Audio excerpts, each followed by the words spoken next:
Thank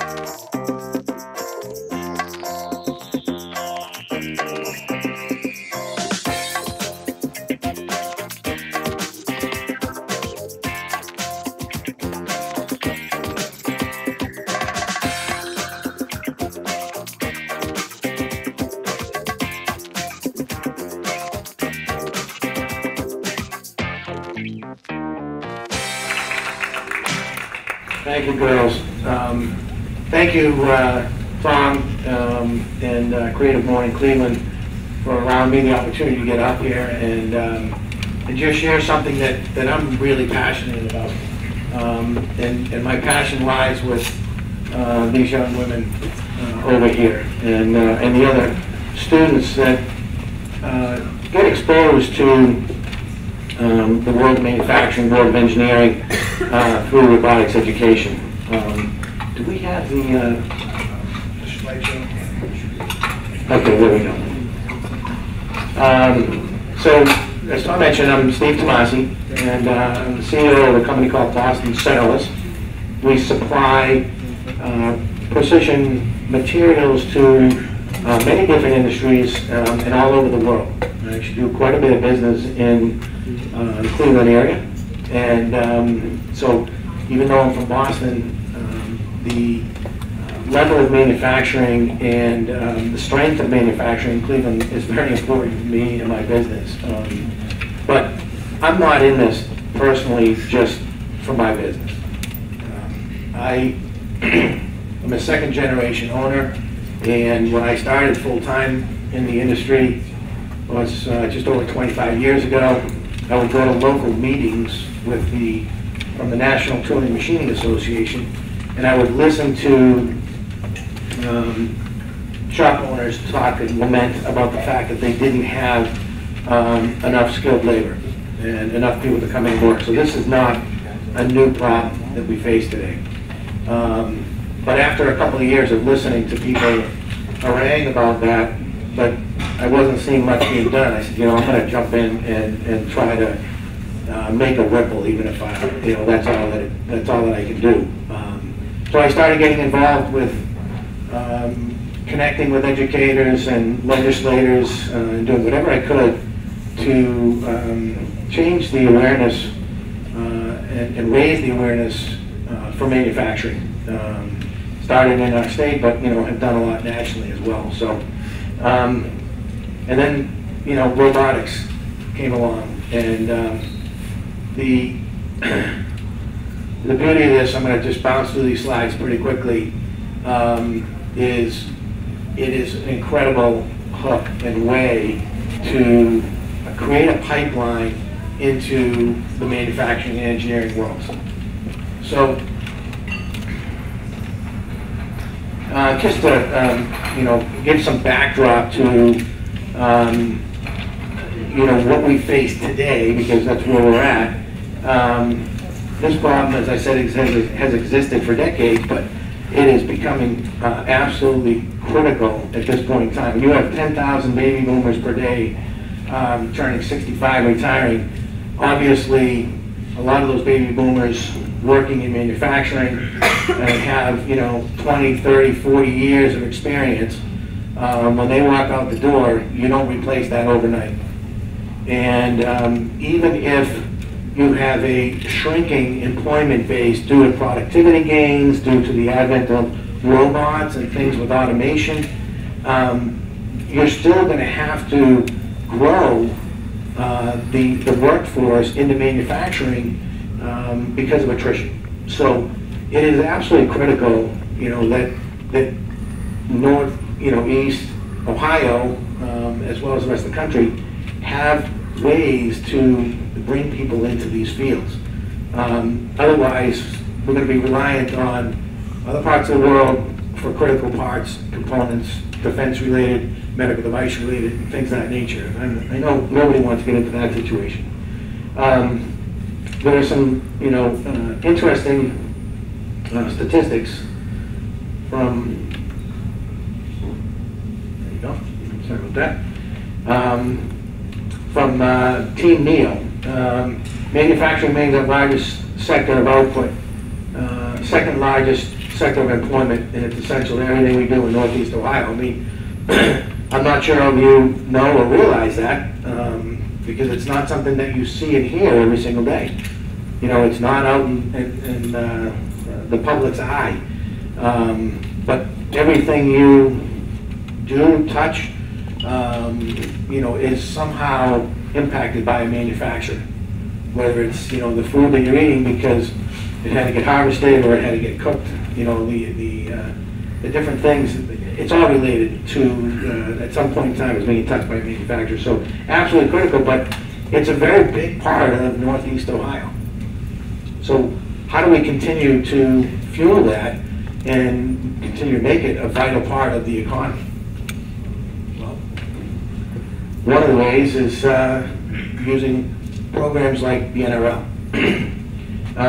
We really need to attract the best and brightest, and I think the young women from Beaumont are a perfect example of that.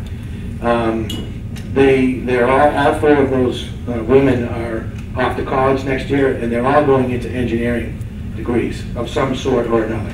One's going to MIT, and then others are going to other, you know, excellent schools. But we can't just look at the underachievers or the downtrodden, you know, to fill these roles. These are highly technical roles, and they're only going to get more and more technical, you know, in the years ahead.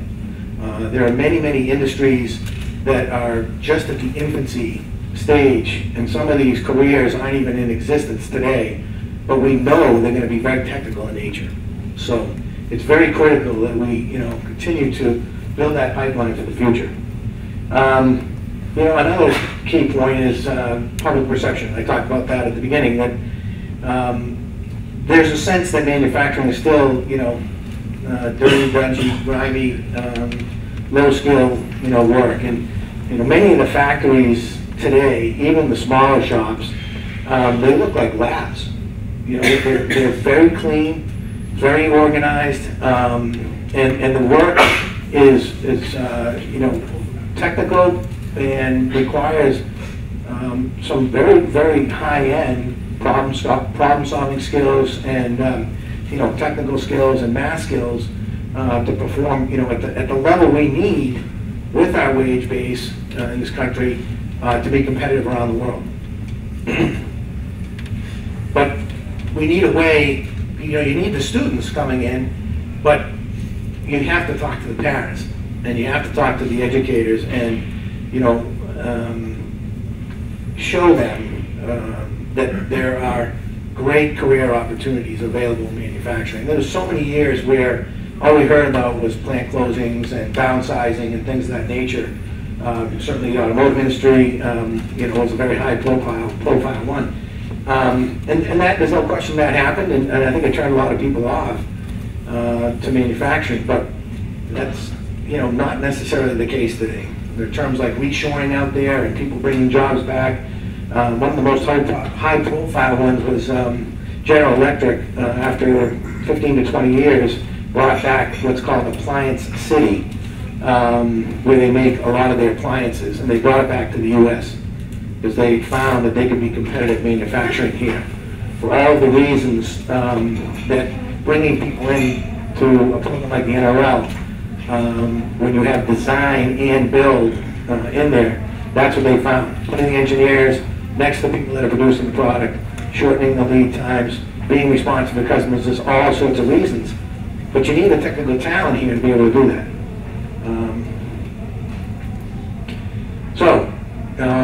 What is the NRL looking to do? I'm going to little cut off there with the photo side of that, but it works with middle and high school and even some post-secondary. The focus is really towards the high school level. I think it's a little bit difficult for some of the middle schools to do this type of robotics.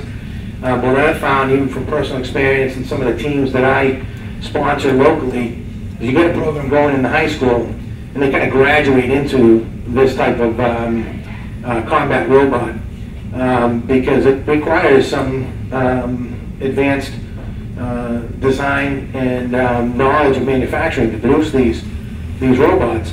But when they have that, then they start with Lego robotics or other smaller task-oriented robotics, and they start the kids in the middle school, freshman, sophomore year, and they kind of graduate into by junior and senior year. They're designing and building these very, complex robots. We say here it's a job-driven education program. What really excited me about this program was I finally, I said for 20 plus years, I've been out there talking to educators and administrators and state officials about what manufacturing and engineering careers could provide for students. But it wasn't until I saw my first robotics competition that I got so excited, because it's a hook, it's a way,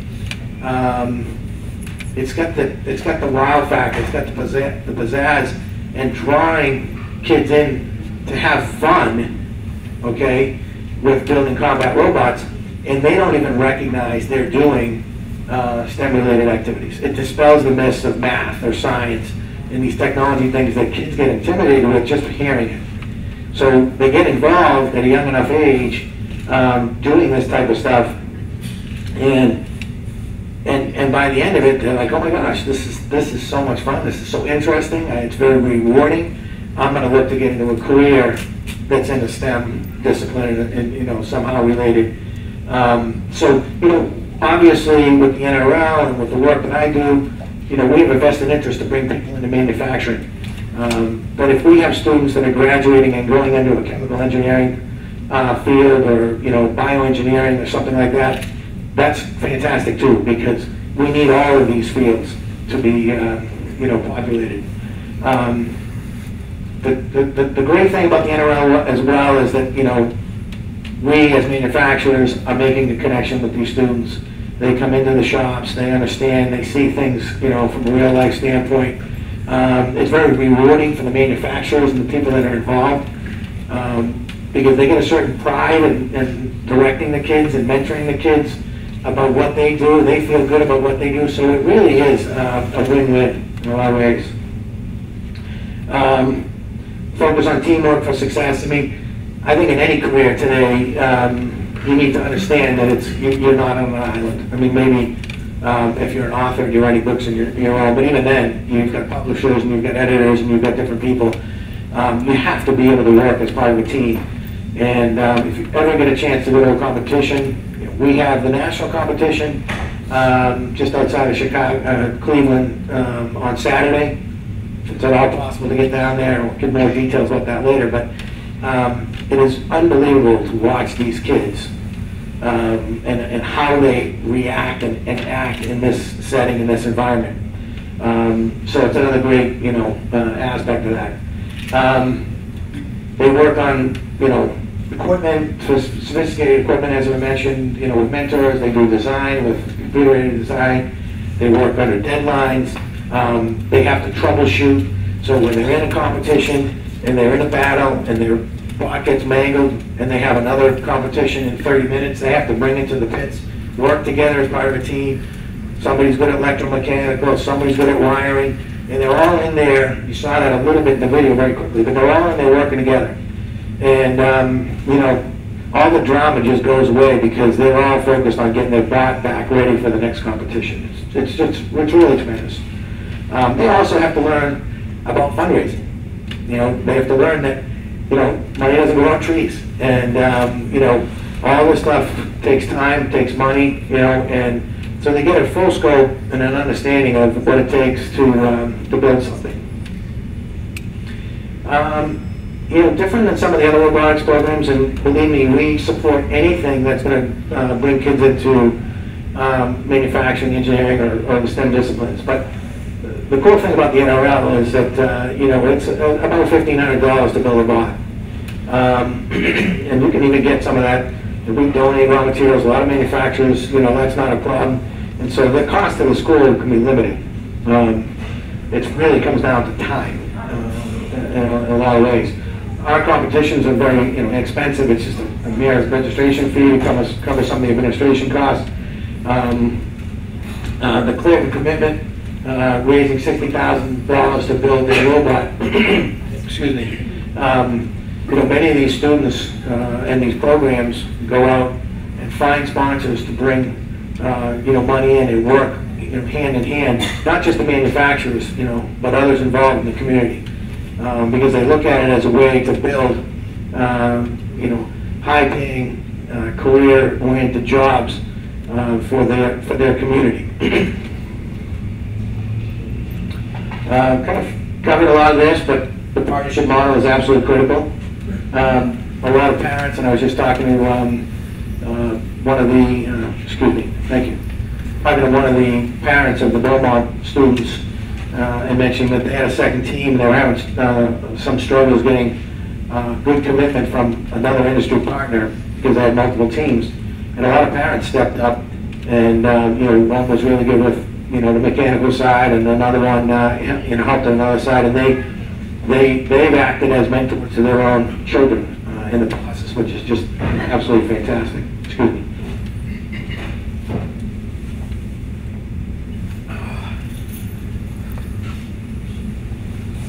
So the competition that I mentioned is this Saturday, tomorrow. Starts at 8:30 to 7. You come, if you can make it, for an hour, and you can see some unbelievable competitions. And to see these 15-pound robots make contact and get a foot like a quarter up, to the roof of these cages is really spectacular. You see sparks flying, and truly are flying. But again, the excitement on the kids' faces, the fun they're having, the community that's being built. There were 65 teams competing from around the country, and just a couple of years ago there were only about 30 or so. So we're doing a lot. I spent a lot of time trying to talk to different communities around the country to build regional programs that feed into the national program. The more students we can touch, the more people we can help raise the level of awareness to what is out there, where the jobs are for the future, the better off we're going to be. There's a gentleman that does a lot of work. He's retired and does a lot of work in talking to industry about bringing jobs back to the U.S. from other parts of the world. And he said something that's just stuck with me. I think it was last year at the national competition. Actually, he was talking to a bunch of students, and he said, in Pennsylvania, there's a community college that gave out the second most postgraduate degrees out of any university in the entire state. And said, well, how is that? Well, a lot of the students that graduate with a liberal arts degree, kind of flounder in the workforce for a few years, and they're going back to get an associate's degree after they've already gotten a bachelor's in a technical area where they're employable. So, especially with the cost of education and everything else, we're really helping not only industry and the communities and the economy, but we're helping these families and these students and these kids, take a path that's going to lead to something that allows them, full employment and a living wage for years to come down the line. So I think this is one of the coolest things. I think it's, it really draws kids in, and we just wanted the opportunity to talk to you all from a disparate, number of fields to, again, raise your awareness. Maybe you see there's a connection. Maybe you have a child that, might be interested in your school, and, we'll provide information. You can go to gonrl.org, get information, inquire about it. We have staff that is available to, come out, talk to the schools, talk to the administrators, and provide whatever assistance we possibly can. And we're, growing and building on the fly to provide all the how-tos and all the resources available to getting these programs off the ground. So I had a lot of help just in providing the presentation from Diane. I want to thank you very much. I also would like to thank Dave Tombstone, the president of the NTMA, for making this connection, allowing me the opportunity to get up here and talk today.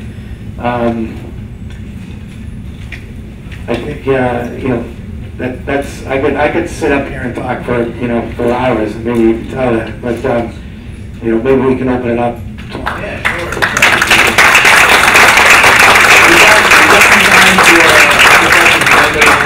Anything of Steve before we get going. Just go for the high five. Is your background in on the engineering side of things, or as an entrepreneur? How did you arrive at this? As I mentioned, I'm a second generation owner. I actually graduated with an industrial engineering degree from Cornell University, and really didn't know how to have much intention of going into the family business. I was working outside for a while and kind of got recruited in, but once I got involved, the passion just started to kick in, and I mean, I love kids anyway, but I saw a need, and I saw a need not just to serve our company, but to serve industry, and I always wanted to try to give back. So, you know, I've gotten involved, like I said, even before we had the robotics programs, but once I saw this, I glommed onto it, and I've tried to just take it and talk with, you know, Dave and the people at our association to use that as a platform to bring this out to the rest of the country. Yes. So most times when I've seen any of the Robobot teams and things like that, it's typically people from, you know, good schools, high achievers, working towards probably, you know, looking towards an engineering degree or something in college. How do you guys address, or if you do, or if not, how can we maybe address the needs that will still be out there that aren't, there would be needs of manufacturing that don't require very high-level degrees, and there are also a lot of kids in our high schools, candidly, that don't have the grades or the drive or capacity really to pursue an engineering degree, let's say. What are the other inroads or opportunities that are out there in manufacturing for that whole population of students? Well, I still think that the NRL type program can expose the kids, because if they don't have any interest in mechanical things, I mean, there are plenty of students, as you mentioned, that, you know, are not interested in going on to a 4-year, you know, degree college, but have, you know, incredible mechanical aptitude, and they need a way to apply that. This is the type of thing that, you know, at least raises that level of awareness for them to say, hey, that might be, you know, something that's interesting for me to get involved with. We do a lot of work with vocational tech schools as well, and you know, their ability to manufacture these parts themselves. A lot of those students are not going directly into an engineering degree. A lot of them will come into the shops and then allow the shops to kind of bring them along and maybe help support their education for advanced learning. Because, you know, even if, I mean, if you want to just operate a machine for the rest of your life, that's fine, okay? But there are a lot more jobs that are coming on and down the line that require some advanced education, some education beyond what you can learn in high school. And some of that you can do right on the job. I mean, we have many, even our manufacturing manager level people who don't have college degrees, but got involved, showed the aptitude, and then we've helped, you know, shepherd them along. So the other things we can do is just, you know, open our doors, bring people in for tours, go to job fairs. There are STEM summits in different parts of the country. You know, we're going to present at the Mass STEM Summit, for instance. So anything we can do to kind of, you know, open the eyes of the parents, the educators. The educators go talk to the parents, or they talk to the students to say, hey, did you ever think about going into a field in manufacturing? I don't know what else there is, but, you know, whatever we can do to get up and talk to different people, I think that's, you know, at the end of the day, that's what we're trying to do. Yes? Do you have any metrics on the total cost for a school to stand up one of these programs, from not having anything to having a functioning robotics team? It definitely varies depending on the level of support you can get from the outside, you know, to the school. But the robots themselves, a lot of these teams will have 2 or 3 robots. So maybe $1,500 to $2,000 per robot, and then the other big expense is travel. if they're going to a national competition or they're going to a further flung regional competition, those are some costs that typically they go out and do a fundraiser and try to get some of those funds. There have been times where they'll come to a manufacturer and they haven't been able to raise it, and we'll help support them. But my guess is that's maybe another few $1,000s, depends on how many students you want to take, as part of the team. But it could be like Beaumont, where they have to, they're just driving, but others might take a bus and others might have to fly in. So the team that I sponsor locally in Winchester, Massachusetts, they'll probably take 5 or 6 people plus teachers. They're going to fly out. Some they'll try to tap the families and the parents themselves. Others are going to go out and try to fundraise it. So it really varies, but it's a good question. I mean,